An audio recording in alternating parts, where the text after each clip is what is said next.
हमारे हेडिंग है last week same sermon, if you can display, prayer to overcome unbelief. Mark chapter 9:24 में हम एक कलाम देख सकता है. Prayer to overcome unbelief. Mark 9:24 says, यहाँ पर एक पिताजी की रोने की आवाज सुनाई देता है. we hear a cry of a father. वहां पर लिखता है 9 chapter 24 में, immediately the father of the child cried out and said, I believe, help my unbelief. It is written in Mark 9:24, immediately the father of the child cried out and said, I believe, help my unbelief. एक बच्चा की ऐसी हालात One child, जो मैं आगे विवरण देंगे, जो मैं आगे एक्सप्लेन करेगा, I will explain later on, जो बात नहीं कर सकता है, who cannot speak, जो अपने आप को डिस्ट्रॉय करता है, who's destroying himself, औरों को तकलीफ देता है, who's bringing grief to others, उस बेटे की हालत को पिताजी नहीं देख सक रहा है. and the father is not able to see his condition. उनके इमीडिएट क्राई के पीछे की वजह, उन्हें एक इमीडिएट डिलीवरेंस चाहिए. The father needs the immediate cry that the father is crying out. He needs immediate deliverance of the child. फिर से मैं बोलेगा, एक इमीडिएट डिलीवरेंस के लिए For an immediate deliverance, एक इमीडिएट क्राई की जरूरत है. we need an immediate cry.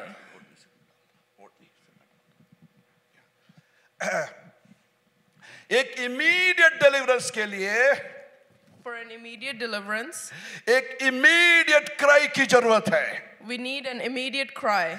आप अपने लाइफ में एक इमीडिएट डिलीवरेंस देखना चाहता है, If you want to see an immediate deliverance in your life, आपके अंदर से एक अर्जेंसी की क्राई बाहर आना चाहिए. you will need to have an urgency of cry inside that needs to cry out from you. इस पिताजी से और इस बच्चे की हालत नहीं देखा जा सकता. The father cannot see his child's condition anymore. इस पिताजी और इसकी बेटा बोल नहीं सके ऐसा हालत में नहीं देख सकता. The father cannot see his child not able to speak anymore. पिताजी और नहीं देख सकता कि अपना खून का खून, मांस का मांस पैदा हुआ वाला बेटा अपने आप को बर्बाद करे. The father cannot see his child who's of his own flesh and blood. He cannot see that the kid is being destroyed. ऐसा एक अर्जेंसी आपको है? Do you have that kind of urgency? ऐसा कोई चीज है जो आप और नहीं वेट कर सकता? Is there something in your life that you cannot wait anymore? क्या आप हमारे जनरेशन की हालात से वाकिफ हैं? Are you aware of our generation's condition? और आप चाहता है कि एक इमीडिएट परमेश्वर की इंटरफेरेंस उसके जिंदगी में हो? Do you need the immediate interference of God in our generation's lives? और आप बर्बादी को नहीं बर्दाश्त कर सकता है, आप चाहता है कि स्वर्ग खोलकर परमेश्वर उतर कर आए? You cannot bear destruction anymore. You need God to come down from heaven and help. आप चाहता है कि परमेश्वर हमारे बीच ही बीच काम करे? You need God to come down and then work in our lives. वहां पे एक इमीडिएट क्राई की जरूरत है. That's when we need the immediate cry. मैं जब बच्चा था, When I was a kid, मैं जब रात को जागता, कभी टॉयलेट जाने के लिए जागता था, when I used to be up during the night to go to the restroom, तो मुझे एक क्राई, एक रोने की आवाज सुनाई पड़ता था. I used to hear a cry of help. वो रोने की आवाज हमारे स्टोर रूम से आया करता था. That cry used to come out from our storeroom, और उस आवाज से मैं बहुत वाकिफ था. and I was very familiar with that voice. एक माँ, मेरी माँ, My mom, जब हम सब सोते थे, when we all were asleep, वो वहां पर घुटने में बैठकर प्रार्थना she करती used थी. to kneel down and pray and cry. वो क्राई, वो प्रार्थना That cry, that prayer, मेरे पिताजी को परमेश्वर में लाया. brought my father into Jesus. हम पांचों बच्चों को परमेश्वर में लाया. That cry brought us all in the unto Jesus. आज अगर मैं यहाँ पर खड़ा होकर कलाम से प्रचार करता है तो इसकी वजह, इसके पीछे एक माँ की आंसू है. If I stand here and preach the word of God today, it's because of my mom. The जिंदगी cry. में ऐसे ऐसे हालात से गुजरा जहां पे मैंने मृत्यु को आपने सामने देखा. I have gone through so many instances in my life that I have seen death and life in front of me. लेकिन जीवित है तो उसके पीछे एक अर्जेंसी, एक इमीडिएट प्रेयर हमारे पीछे थे. If I stand here in front of you alive today, it's because of the urgency of cry that my mom. मैं चर्च को एनकरेज करना चाहता है. मैं चर्च को एनकरेज करना I चाहता want to है. encourage you all. प्रोग्राम से ज्यादा, प्रोग्राम से ज्यादा, Program, more than the program, activity से ज्यादा more than the activities. आपको चीजों की अर्जेंसी की पता होना चाहिए. You need to have the sense of urgency. आप सिचुएशन को गर्भ धारण करना चाहिए जो आपको बर्डन दे, ताकि आप समझ सके कि कितना इमीडिएट एक्शन की जरूरत है. You need to understand the sense of urgency in this situation, so you can, you will know what the urgency of cry is. और आपके अंदर से रोने की आवाज उठना चाहिए. And you need to have the cry. It needs to come out from inside you. the हमारा cry of help. परमेश्वर आंसुओं को पार नहीं करता है. Our God does not forget our tears. प्रार्थना की आवाज को नहीं ठुकराता है. Our God doesn't forget our prayers. सब कुछ को होल्ड में डालकर हमारा परमेश्वर हमारी प्रार्थना की जवाब देता है. God puts hold on everything else and comes to our rescue. ये when we पिताजी pray. रोकर बोलता है कि मैं विश्वास करता हूं. This father in the scripture says, I believe. लेकिन उसके अगले ही शब्द में वो बोलता है कि मेरे अंदर अनबिलीव है. Help my unbelief. And in the next line he says, I have unbelief in me. I don't trust the world and myself, and please help me believe. नहीं, वो बोलता है कि मेरे परमेश्वर बोलता है कि आई बिलीव. देन उसके अंदर एक गिल्ट आ जाता है कि मैं सचमुच बिलीव नहीं करता है. There's a voice inside of him that says, I don't believe, but he says he believes. हम अक्सर जुबान से तो बहुत सारा चीज बोल देता है. A lot of times we say a lot of things. क्या वो चीज हम मीन करता Do है we- या वो चीज हमारा जिंदगी में ट्रू है? Do we really mean those things we say, or are those things actually real in our lives? एक रिपेंडेंस के क्राई, एक सचमुच ट्रू क्राई में हमें अपने गलती की एहसास होता है. When we are repenting and from that true cry, that's when we realize our real mistakes. और ये पिताजी को पता है जब तक मेरे अंदर है अनबिलीव है, मेरा बेटा को छुटकारा नहीं मिलेगा. And the father knows until when I have unbelief in me, my kid will not get redemption.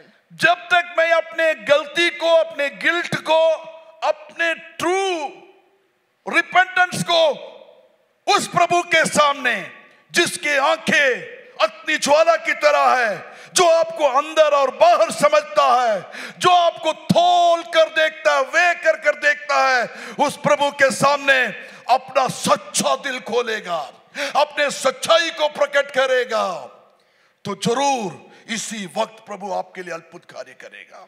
The father realizes that he has to bring out his true self and the true, and he has to realize the flaws he has in him. That's when the God will redeem him. आपको जानना चाहिए कि आप अग्नि ज्वाला के समान प्रकाशित एक स्कैनिंग मशीन के सामने हैं, जो आपको जानता है पैदा से लेके आज तक.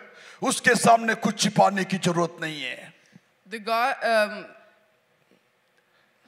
The God whose eyes are like fire is like a scanning mission which can scan you and understand the truth in you. No need to hide anything from that God. This is the place where no one will judge you. Open your heart. Open your heart. Speak to God the truth and confess, so that let the divine miracle move among us. आप समझ रहा है? समझ? Do you understand this? हमें खाली हाथ नहीं जाना है. We should not leave empty-handed. आजकल जनरेशन चर्च से भाग रहा है. These days, the generation is running away from बोलता है churches. कि इसे time waste, They say it's a time waste क्योंकि यहाँ पे प्रभु का कार्य नहीं होता है. because the word of God, the actions of God are not working in church. हमारे अंदर एक ब्रोकननेस आना चाहिए. We need to have that brokenness in our. हमारे अंदर इमीडिएट क्राई होना We चाहिए. need to have that immediate cry. यहाँ पे मैंने कल लास्ट वीक बताया कि माउंट ऑफ ग्लोरी और माउंट ऑफ ट्रांसफिगरेशन का एक सिंबॉलिक रिप्रेजेंटेशन देख सकता है, रिप्रेजेंटेशन देख सकता है. Last week I was talking about the Mount of Glory and Mount of Transfiguration. Move to the next slide, Mole. Both Moses and Jesus descend the mount to comfort evil and unbelief. Yes, yeah.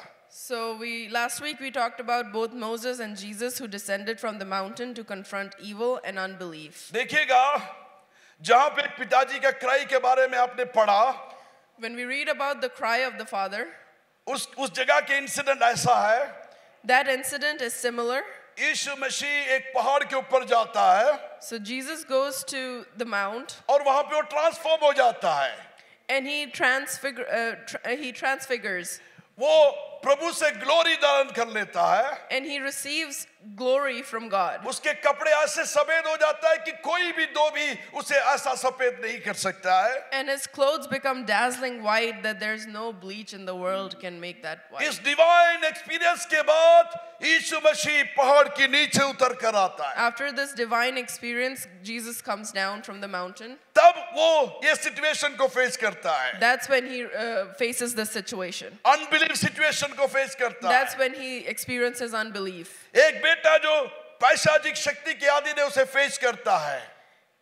एक बेटा जो possessed है उसे face करता है. When he comes down from the mount, he faces this when he sees a kid who's possessed. ऐसे शिष्य लोग से उसकी मुलाकात होता है जिसके द्वारा प्रभु का काम नहीं हो रहा है. He meets some of the people that he's not able to help. ऐसे शिष्य लोग से उनका मुलाकात होता है, उनकी अपनी शिष्य लोग जिसके द्वारा प्रभु का कार्य नहीं हो रहा है. So his disciples were not working for him. यही हालात मूसा की जिंदगी में भी देख सकता है. And the similar situation we see in Moses' life. जब वो सिय्योन की पर्वत से नीचे उतर कर आता है, माउंट सायोन से नीचे उतर कर आता है, When Moses comes down from Mount Sion, उसके हाथ में प्रभु की कल्पना है. उसके हाथों में प्रभु की कल्पना है. प्रभु की कल्पना है, आदेश है, ऑर्डर्स है, रूल्स एंड रेगुलेशंस है. या when he comes down, when Moses comes down from Mount Zion, he has orders from the Lord. दोबारा बोलिएगा मेरे साथ, ऊंचे आवाज में बोलिएगा, बिल्कुल मत घबराइएगा. जब मूसा पहाड़ से नीचे उतर कर आता है, When Moses comes down from Mount Zion, उसके हाथ में एक पत्थर की प्लेट है. he has a tablet. उसमें प्रभु की कल्पनाएं लिखा गया है. And God's orders are written on that tablet of stone. और ये चीज प्रभु खुद अपने उंगलियों से लिखा हुआ है. And God wrote it himself. और ये कल्पनाएं प्रभु जन की ब्लेसिंग्स की कल्पनाएं है. And those orders are the blessings from God. ये कल्पनाएं प्रभु जन के लिए eternal promise की कल्पनाएं हैं. And those commandments are from God. जब वो नीचे उतर कर आता है, इन कल्पनाओं से आशीष पाने वाले लोग प्रभु को अनबिलीव कर कर अपना तरीका का गोल्ड का मूर्ति बनाकर उसके सामने नाच रहा है. And when he comes down from Mount, he sees that people have made their own commandments, own rules, and they're made idols of gold, and they're dancing in front of those. आज प्रभु की आत्मा आपकी blessing लेकर हमारे बीच आया हुआ है. Today, the Spirit of God is in the midst of us. लेकिन हम अपने तरीका का प्रोग्राम बनाकर, अपने तरीका का सिस्टम बनाकर, But we always focus on what's good for us. We make our own rules, our own activities, our own programs. अपने पसंद के चीजों के सामने We follow the things that we love. नाच रहा है, गा रहा है, खुशी मना रहा We है. are dancing, we are happy, we are merry. लेकिन आपको याद करना होगा, But we need to remember एक अभिषिक्त the anointed. उनके हाथ में आपके लिए प्रभु की कल्पनाएं हैं. One anointed person has the commandments from God. उस पर बिलीव करने से ही आपका डिलीवरेंस हो सकता है. When we believe in the word of God, only then we receive deliverance. प्रभु के सिस्टम ही आपकी जिंदगी में ब्लेसिंग ला सकता The है. system of God is the only system that brings us blessing. उस चीज को समझने वाला शैतान And the Satan realizes this. आपको और चीजों की तरफ गाइड कर रहा है. He's distracting you to other things. आपको धोखा दे रहा है. He's deceiving you. Return to God. Return to God. प्रभु की तरफ वापस आइएगा. Return to God. Apostle Paul बोलता है, Apostle Paul says, मूर्तियों में प्रॉब्लम नहीं है. मूर्तियों में प्रॉब्लम नहीं है. there are no problems in the idols. Apostle Paul बोलता है कि ओल्ड टेस्टमेंट में आप जाके देखिएगा, Apostle Paul says, when you go into the Old Testament, जो इविल स्पिरिट है, the evil spirit, या तो मूर्तियों के केयर ऑफ में, मूर्तियों के हाइड में, मूर्तियों के चेहरा के पीछे, behind the idols, या तो रिलीजन के चेहरा के पीछे behind the religion, अपने आप को छिपाता है.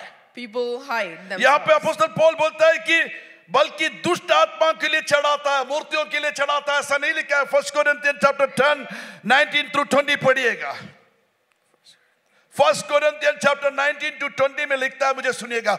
chapter 19 to 1 Corinthians chapter 10 19 to 20 में लिखता है, 1 Corinthians 19 to 20 says, जो बलि चढ़ाया जा रहा है the sacrifice that is given, वो मूर्तियों के लिए नहीं है, it's not for the idols. वो अनक्लीन स्पिरिट के लिए है. It's for the unclean spirit. आप प्रभु की व्यवस्था छोड़कर When you leave the commandments of God, कुछ भी रिलीजन के नाम ने, स्पिरिचुअलिटी के नाम में मूर्ति बनाकर रखकर, सिस्टम बनाकर रखकर, जब तुम वर्शिप करता है, जब तुम बलि चढ़ाता है, वो बलि इविल स्पिरिट को चढ़ाया जाता है. anything that you do in the name of those idols and worship them, you are sacrificing to the evil spirit. हमें प्रभु की व्यवस्था में वापस आना होगा. Let's come back to the word of God. जिस तरह पिताजी ने इकरार किया कि मुझे हेल्प चाहिए, Just as the father said that I believe and I need you, हमें ये मानना पड़ेगा कि हमें हेल्प चाहिए. we need to believe that we need help. हम प्रभु के घर में हेल्प के लिए आया है. We cannot do this by ourselves. We need help. हम प्रभु के घर में हेल्प के लिए आया है. We are in the midst of the Lord. हम परफेक्ट नहीं We है. are not perfect. हमारा प्रीचिंग दी मोस्ट नहीं है. Our preaching is not the best. हमें हेल्प चाहिए. We need help. हमारे क्रिश्चियन लाइफ में हमें हेल्प चाहिए. We need help in our हमारे Christian- प्रार्थना में हमें हेल्प चाहिए. We need help in our prayers. हमें ऐसा नहीं लगना चाहिए कि हम दूसरा से परफेक्ट है. We should not feel that we are more perfect than others. हमें ऐसा नहीं लगना चाहिए कि हम मोर स्पिरिचुअल है. We should not feel that we are more spiritual जब हम than प्रभु के others. घर में आता है, When we come in the midst of प्रभु से God, बोलिएगा, प्रभु से बोलिएगा, we need to say to the Father मेरे अंदर कमजोरियां है, that I have मेरे अंदर कमजोरियां I है. have flaws, I have shortcomings, Lord. I have shortcomings, I need help. I need help. प्रभु के घर में हेल्प के लिए आइएगा. We come in the house of God for हम help. प्रभु के हेल्प के बिना मूव नहीं कर सकता. We cannot move without the help of God. हमारे बेस्ट प्रेज एंड वर्शिप से प्रभु प्रसन्न नहीं होगा. God is not happy with our praise and worship. अगर हम चर्च में आके हमारा मन नहीं टूटता है, If we don't come with a broken heart, हम प्रभु की ग्लोरी को नहीं सीख करता है, if we don't want to seek the heart of the Lord, हमारे बच्चे डिवाइन एक्टिविटी को एक्सपीरियंस नहीं करेगा. our kids will not actively experience the ऐसा ना हो कि हम चढ़ाता हुआ बला बलि अनक्लीन स्पिरिट को उनके अंदर लाए. Make sure we are not sacrificing for the wrong reasons, so we bring the wrong मूसा के stuff to them. चरित्र में, मूसा के चरित्र में Moses' character, अनक्लीन स्पिरिट को रिवील किया गया है. God revealed an unclean spirit in Moses. लेकिन यीशु मसीह के चरित्र में But in Jesus' character, एक व्यक्ति को शैतान पोसेस करता है, one child is possessed. उससे अपना काम करवाता है. He makes him do the things that he wants to do. प्रभु ने मुझे बोला कि आपको रिवील करना जरूरी है. God told me today that I need to reveal this to you. आपसे गलत कार्य अगर शैतान करवाता है, The Satan, if the Satan is making you do the wrong things, तो आपको ये समझना चाहिए कि मुझे यीशु मसीह की हेल्प चाहिए. then you need to understand that you need the help of God. और चर्च को ये समझना चाहिए कि हमारा अनबिलीव को यीशु मसीह हेल्प करना चाहिए. And the church should understand that we need the help of God. बच्चा अकेला डिलीवरेंस नहीं पा सकता है. Your child cannot get deliverance himself. उनको कम्युनिटी का हेल्प चाहिए. He needs the help of the community. इस बच्चे को कम्युनिटी ने यीशु मसीह के सामने लाया है. That child needs the help of the community. इस बच्चे को कम्युनिटी ने ही शिष्य लोग के पास लाया है. This child in the scripture is brought by the community. ये कम्युनिटी का हेल्प अगला जनरेशन को चाहिए. This community needs the next generation needs this community. एक ऐसा चर्च प्रभु को कार्य को बुलाएगा हमें, जो चर्च अपने कमियों को पहचानता है. The church will bring the divine work. The church which can understand his shortcoming. The church will bring the divine work when the church understands the shortcomings of the people And ready to repent. and are ready to repent. आंखें बंद कीजिएगा. आंखें बंद कीजिएगा. My time is finishing here. Kids, come to the stage.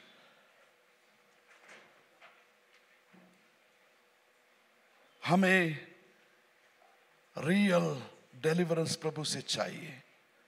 इससे पहले कि बर्बादी के तरफ हमारे अगले जनरेशन नहीं पहुंच जाए. इससे पहले कि चर्च की दीपक जलाने के लिए एक पवित्र संगति ना रहे, इसके लिए हमें चाहिए एक ऐसे कम्युनिटी जो इस हालात में रहते वाले बच्चों को, लोगों को प्रभु के घर तक पहुंचाए. हमें एक ऐसा चर्च चाहिए जो अपने आप में गर्व लेने वाला नहीं, बल्कि अपनी गलतियों को समझ पाए. ऐसे पिताजी चाहिए, ऐसे माताजी चाहिए, ऐसे एल्डर्स चाहिए, ऐसे पास्टर्स चाहिए जो ये बोले कि प्रभु हमें हेल्प चाहिए आपसे. और प्रभु जरूर हमारे बीच अद्भुत कार्य करेंगे. और इन दिनों में ऐसा होगा. ये साल हम नयापन देखेंगे, नया चेहरे देखेंगे, नई डिलीवरेंस देखेंगे. ये प्रभु की वायदा है मुझसे. And I believe it. मैं इस संगति को, इस कलीसी को, बच्चों को, प्रभुजनों को प्रभु के हाथ में समर्पित करता है. प्लीज बोलिएगा, प्रभु I need help, help for my unbelief. प्रार्थना सुनने के लिए धन्यवाद. यीशु मसीह के नाम से प्रार्थना मांगता है. हिंदी कलीसी में आने वाले सबको मैं थैंक यू बोलता है. परमेश्वर आपको ज्यादा से ज्यादा ब्लेस करे.